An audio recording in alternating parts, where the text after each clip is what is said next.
Saudara, setelah buron selama 8 tahun, polisi akhirnya menangkap salah satu pelaku pembunuhan Vina di Cirebon, Jawa Barat. Sementara itu, salah satu kuasa hukum terpidana angkat bicara terkait kejanggalan saat polisi menetapkan tersangka dengan dugaan dipaksa mengaku.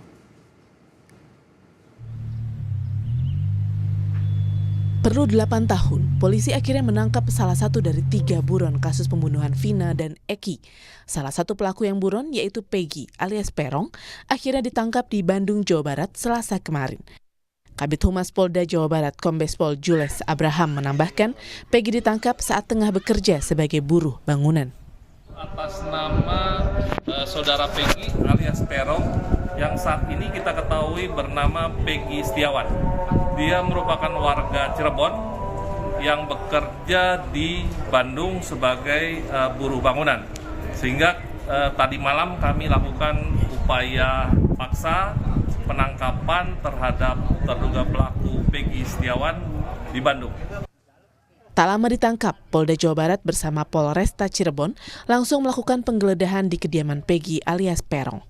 Rumah yang berada di Kecamatan Talun, Kabupaten Cirebon ini digeledah polisi siang tadi. Sementara itu, salah satu kuasa hukum terpidana bilang ada kejanggalan saat polisi menetapkan tersangka. Kuasa hukum Rivaldi Widyaningsih menyatakan kasus yang menimpa kliennya itu cacat sejak awal pembuatan laporan BAP. Adanya Andika, sedangkan Andika itu bukan Rivaldi. Andika di situ jelas dengan umur 23 tahun, alamat Banjarwangunan, Mundu. Sedangkan Rivaldi Adita Wardana alias Ucil itu umur 21 tahun, alamatnya di Pamengkang. Rivaldi kenapa bisa ada di polisi itu? Karena pada saat itu Rivaldi ada kasus yang mengenai penganiayaan dan membawa sajam tanpa izin. Di kasusnya tanggal 29 April, kejadiannya di Grage. Sebelumnya polisi menetapkan 11 orang sebagai tersangka atas kasus pembunuhan Vina dan Eki 8 tahun silam. 7 diantaranya divonis penjara seumur hidup, sementara 1 orang divonis 8 tahun penjara karena di bawah umur. Kasus ini terjadi pada 27 Agustus 2016 silam. Tak lama berselang, polisi menetapkan 11 orang sebagai tersangka. Namun 3 tersangka melarikan diri alias buron. Sejak Oktober 2016 hingga Mei 2017, 8 tersangka diajukan ke pengadilan dan divonis penjara seumur hidup dan 1 tersangka divonis 8 tahun penjara. Kedelapan terpidana sempat ajukan gerasi pada 2019 silam, namun ditolak. Kasus ini kembali menjadi pembicaraan publik usai film bergenre horor dengan judul Vina sebelum 7 hari tayang. Dukungan untuk mengungkap secara tuntas kasus pembunuhan Vina tak hanya datang dari keluarga, tapi juga dari teman dan orang-orang yang mengenal Vina. Salah satunya dari guru SMPN 13 Kota Cirebon, Jawa Barat, Menuk Trimulyani, yang menjadi wali kelas Vina di tahun 2014-2015 lalu. Menuk mengenal Vina sebagai siswi aktif dan memiliki nilai akademik yang baik. Ya, selayaknya orang tua, selayaknya guru. Bagaimana juga kalau misalkan ada muridnya yang mengalami tragedi yang kurang baik, kami juga ikut. Iya, harapannya bahwa kasus ini cepat diselesaikan. Kasus Vina kembali disorot publik, menyisakan sejumlah tanda tanya, mulai dari 3 buron yang dimunculkan lagi usai 8 tahun berlalu, serta pengakuan kuasa hukum maupun terpidana kasus pembunuhan Vina yang membantah terlibat dalam kasus ini. Tim Liputan Kompas TV.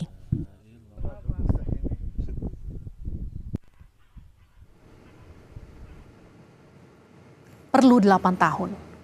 Kasus pembunuhan Vina dan Eki kembali terungkap usai film bergenre horor dengan judul Vina sebelum 7 hari tayang dan jadi perbincangan publik. Menariknya, sebelum terpidana mengaku tak melakukannya namun dipaksa mengaku atas apa yang disangkakan. Lantas apa yang menyebabkan kasus ini sulit terungkap hingga adanya dugaan rekayasa kasus? Kita perbincangkan dengan Kabareskrim Polri periode 2009-2011, Komjen Pol Purnawirawan Ito Sumardi. Pak Ito, selamat malam. Malam Mbak Livi, selamat malam. Ada juga kuasa hukum Rivaldi, salah satu terpidana Widyaningsih. Selamat malam, Mbak. Selamat malam. Selamat malam, Mbak. Baik, saya ke Pak Ito dulu ya. Pak Ito, perlu 8 tahun. Lucunya yang katakanlah membuat publik agak heran setelah 8 tahun disangkakan buron, viral filmnya kurang dari 1 bulan, satu terduga yang selama ini DPO selama 8 tahun tiba-tiba ketangkap. Jadi sebetulnya miss-nya ada di mana Pak Ito? Baik Mbak Livi ya. Pertama-tama tentunya saya menyampaikan apresiasi yang tinggi kepada Polda Jabar ya dengan jajaran yang dengan kesungguhan dan kerja kerasnya bisa menangkap saudara Peggy alias Peron pada hari ini ya, meskipun para tersangka ya atau terpidana yang menyampaikan bahwa Peggy itu terlibat sudah mencabut BAP dan menyatakan tidak kenal. Nah, ini tentunya kita perlu apresiasi. Sekarang kalau dikatakan kenapa sampai 8 tahun, mungkin masyarakat publik juga perlu mengetahui bahwa kerja daripada fungsi reserse itu tidak menangani satu kasus, tapi ribuan kasus, bahkan kalau setiap hari bisa puluhan sampai dengan mungkin ratusan yang harus dihadapi dan harus diselesaikan dengan sumber daya yang terbatas. Jadi untuk penanganan kasus ini, 8 kasus, 8 orang yang sudah diputus ya oleh pengadilan itu dengan mulai tingkat 1 atau negeri, kemudian pengadilan tinggi dan sampai dengan kasasi, itu saya kira sudah lengkap. Jadi kita tidak bisa melihat sepihak dari penyidikannya saja. Jadi kalau dikatakan kejanggalan, berarti kejanggalannya kan hakim dan penuntut umum juga tidak mau begitu saja tanpa kecermatan dan kehati-hatiannya mengatakan bahwa ini ada kasus yang cacat hukum. Karena bagi pihak kepolisian kalau sudah diterima oleh penuntut umum, berarti berkas itu sudah lengkap Mbak Livi ya. Jadi kalau meskipun ada dugaan biasa, kalau pengacara kan bisa saja mengatakan hal-hal yang mungkin bertentangan, kan sudah dilakukan permintaan gerasi. Saya kira mungkin kita harus berpikir objektif, karena bagaimanapun juga kasus ini meskipun 8 tahun akhirnya terungkap, karena dengan adanya viral maka kasus ini menjadi prioritas. Ya. Itu dia Pak Ito yang kemudian disayangkan. Kenapa harus nunggu viral dulu setelah 8 tahun baru kemudian jadi prioritas dan satu DPO yang katakanlah dalam waktu kurang dari 1 bulan setelah viral langsung ketangkep. Artinya sebetulnya ini bisa dilakukan 8 tahun lalu. Ya sekarang kalau misalnya seseorang ditetapkan DPO berdasarkan keterangan saksi. Saksi itu tiba-tiba mencabut ya keterangannya orang itu kan berarti kan kalau bagi kepolisian kalau menangkap orang itu dasarnya apa? Oke. Pendalaman inilah akhirnya dilihat ada keterkaitan sehingga saudara Peggy Peron ini dengan ditangkap nanti akan bisa membuktikan apakah memang ada rekayasa kasus ini atau tidak. Perannya pasti dia tahu kan. Selama ini kan yang dimunculkan adalah bahwa Peggy ini adalah terkait dengan oknum kepolisian, dengan pejabat ya. Padahal kan dia hanya seorang buruh dan rata-rata yang 8 orang ini juga kerjanya buruh semua. Oke. Apakah memang seorang buruh itu tidak bisa menjadi seorang yang melakukan kejahatan? Kan belum tentu ya. Saya kira kita harus fair juga di sini. Baik, saya ke Mbak Widya Ningsih. Ini sempat menyebut ada kejanggalan. Kejanggalan seperti apa? Buktinya seperti apa sampai kemudian bisa menyebut ada kejanggalan dalam kasus ini, Mbak? Jadi gini, kebetulan klien saya namanya Rivaldi Aditya Wardana alias Idil bin Asep Kusnadi. Umur pada saat itu 21 tahun. Halo? Yes, silakan dilanjut. Kebetulan dia ditangkap pada saat itu tanggal 30 Agustus 2016 karena masalah melakukan tindak pidana penganiayaan dan atau perbuatan tidak menyenangkan dan membawa senjata tajam, sajam jenis pedang tanpa izin. Oke. Kemudian jadi tanggal 30 Agustus itu ditangkap oleh Polsek Cirebon Utara Barat. Ditangkapnya di pinggir jalan? Bukan, kebetulan di rumah temannya. Oke. Kejadian tanggal 29 dilaporkan pagi, jadi sore kejadian malam. Malam jam 22 tanggal 29. Itu posisinya ada di Jalan Tentara Prajar di depan Grage Mall. Oke, Bu Widya Ningsih, ini kan yang kemudian dipertanyakan tadi juga ke Pak Ito yang juga tadi menyatakan ketika ada dugaan rekayasa kasus, tapi kan kasus ini kemudian sudah dianggap bisa dibuktikan di pengadilan sampai sudah jatuh vonis. Kenapa kemudian sekarang baru ramai soal dugaan rekayasa kasus, Bu Widyaningsih? Jadi kami sendiri sebenarnya tidak meramaikan ya, karena kami diwawancarai. Jadi saya sebagai kuasa hukum menjelaskan duduk permasalahannya, karena saya pun udah berupaya mengajukan banding dan kasasi, sehingga tinggal PK. Waktu kita mengajukan PK tanpa novum itu rasanya saya sia-sia. Karena di dalam sejak awal klien saya tidak pernah di dalam itu tidak pernah, karena dia tidak melakukan, jadi dia pun tidak pernah mengakui, karena di dalam seperti waktu dilaporkan oleh pelapor, termasuk itu 11 orang, itu termasuk Andika, umur 23 tahun, yang kabur itu, yang dinyatakan kabur saat itu. Bu Widya, maaf saya potong, artinya klien Anda itu salah satu terdakwa yang terpidana jatuhnya ya, yang sudah divonis seumur hidup? Seumur hidup, betul. Tapi nama yang dari awal itu Andika, sedang klien saya itu namanya Rivaldi Aditya Wardana, jadi nggak ngait sama sekali, Mbak. Oke. Yang jadi pertanyaan kan gini, ketika kemudian ada kejanggalan, narasi kejanggalan, rekayasa kasus ini kan nggak cuma keluar dari Anda, Bu Widya. Ini juga keluar dari kuasa hukum yang lain, yang juga bahkan ada terpidana yang sekarang sudah bebas, yang menyatakan bahwa sempat ada kekerasan dan semacamnya sampai dipaksa untuk mengaku. Ini juga diakui oleh klien Anda? Kalau dia nggak pernah mengakui, berita acara pun dia tidak tanda tangan. Klien Anda tidak mengakui, berita acara tidak tanda tangan ya? Tidak tanda tangan. Tetapi ada yang menandatangani. Tapi tidak. Tanda tangannya pun beda. Oke. Pak Ito, bagaimana Pak Ito dengan kasus seperti ini Pak Ito? Jadi kita kalau di dalam penyidikan mengenal kasus namanya locus delicti atau tempat kejadian perkara, dan tempus delicti, waktu kejadian. Ini kan sesudah terjadi kejadian itu waktunya sudah sekian hari, tentunya orangnya sudah berpencar ya Mbak ya. Kemudian bisa saja menurut pendapat saya yang bersangkutan itu ada kasus lain, setelah dikaitkan dengan kasus ini ada pengakuan dari teman-temannya, karena ini tindak pidana yang dilakukan secara bersama-sama. Jadi katakan memang betul ada kejanggalan, sekarang mungkin Mbak Livi bisa berpikir bahwa dari penyidik ini menyerahkan kepada jaksa penuntut umum. JPU ini kan menyiapkan orang-orang yang akan dihadapkan di pengadilan.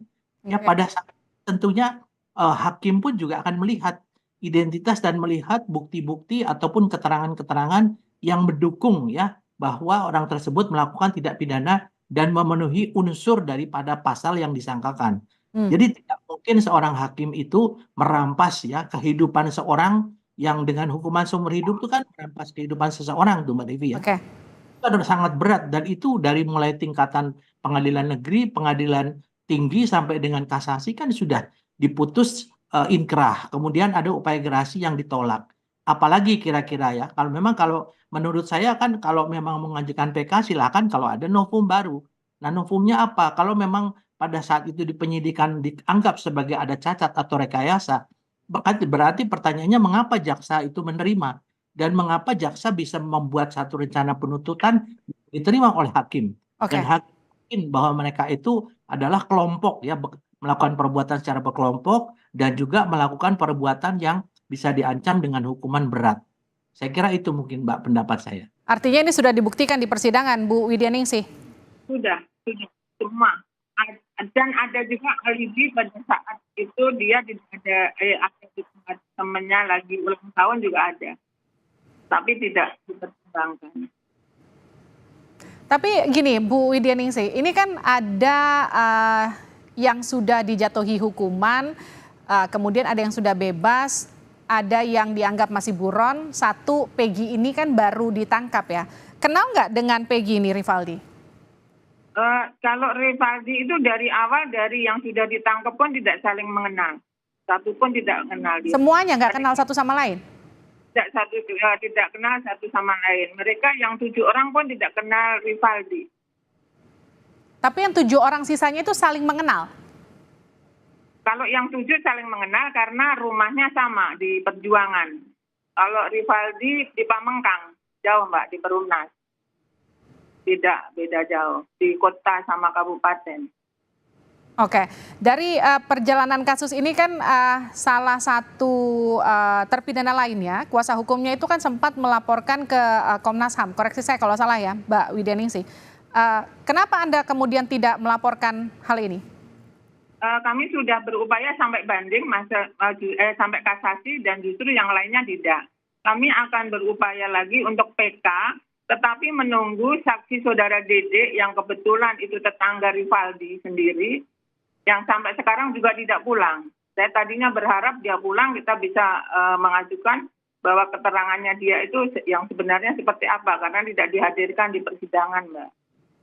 Baik, saya ke Pak Ito. Pak Ito, ini kan yang ramai bukan cuma soal 3 DPO yang sebelumnya masih hilang dan dicari, meskipun satu ini baru ketangkap ya Pak Ito. Tapi juga yang ramai ini soal adanya tudingan bahwa ada rekayasa kasus, ada tudingan orang besar yang menghalang-halangi kasus ini. Tapi sepengalaman Bapak sebetulnya seberapa mungkin sih itu terjadi? Saya kira bisa saja terjadi ya. Tetapi kalau untuk kasus ini murni, kalau saya melihat adalah bahwa keterangan para terpidana itu kan sudah terpidana, itu mereka mempunyai kaitan satu sama lain.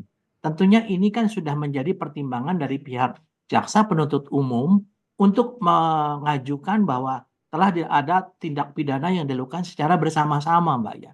Jadi kalau orang itu kebetulan ditangkap di tempat lain, waktunya tidak bersamaan, kan pada saat kejahatan itu kita tidak tahu, termasuk penasihat hukum juga kan nggak tahu pada saat kejadian itu.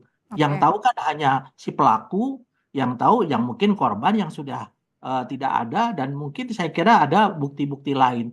Jadi di sini kan penyidik tidak mengejar dari pengakuan, karena pengakuan dari tersangka meskipun dicabut itu sesuai dengan pasal 184 ayat 1, itu ada alat bukti yang paling lemah, Mbak. Jadi penyidik itu tidak mendasarkan kepada pengakuan tersangka. Jadi kalaupun dipaksa tersangka itu mengaku, itu pun juga jaksa juga tidak akan mau menerima, apalagi hakim.